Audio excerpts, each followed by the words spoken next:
Bonjour à tous et bienvenue dans votre journal des produits de bourse de l'UPTA du lundi 23 septembre. Et fin de séance et de semaine en petite forme pour le marché parisien. Vendredi dernier, le CAC 40 lâchait 0,06% à 4203 points. Il reste tout de même sur son meilleur niveau depuis septembre 2008 et le retour des incertitudes sur la Fed a freiné la progression de l'indice parisien dans un volume d'échange plutôt assez étoffé à 3,7 milliards d'euros. Et puis l'autre sujet de préoccupation en Europe, eh bien, ce sont les élections législatives en Allemagne. Et si on regarde outre-Atlantique, eh bien, la tendance était nettement dans le rouge à Wall Street. Beaucoup de volatilité sur le marché new-yorkais entre la Fed et les ajustements de fin de contrat qui ont animé la séance comme chaque vendredi de fin de trimestre. La progression des indices américains est restée limitée. Aucune statistique ou publication d'entreprises notables à se mettre sous la dent. Du coup, les investisseurs eh bien, se sont concentrés sur les propos de James Bullard, l'un des responsables de la Réserve fédérale américaine.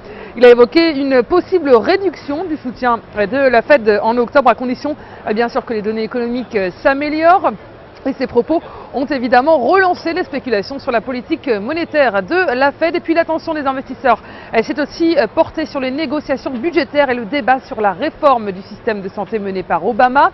Et la valeur du jour à Wall Street, c'était Apple. Apple qui a lancé ses nouveaux iPhones, des nouveaux iPhones qui étaient donc attendus au tournant. Et l'action du groupe californien a débuté la séance bien entourée, terminée finalement en baisse de 0,53%.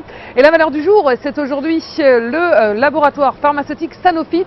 Graphiquement, le trou de cotation ouvert le 19 septembre a permis au titre de casser une oblique baissière en place depuis fin juillet.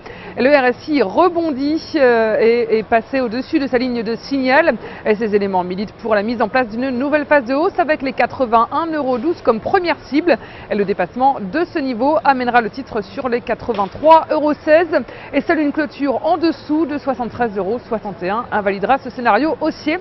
Et la stratégie qui vous est proposée pour jouer cette valeur, c'est l'achat du Baron Call Sanofi à 4170 T d'Unicredit au prix d'exercice de 75 € et d'échéance au 7 mars 2014. Voilà, c'est tout pour aujourd'hui. Passez une excellente journée et on se retrouve demain.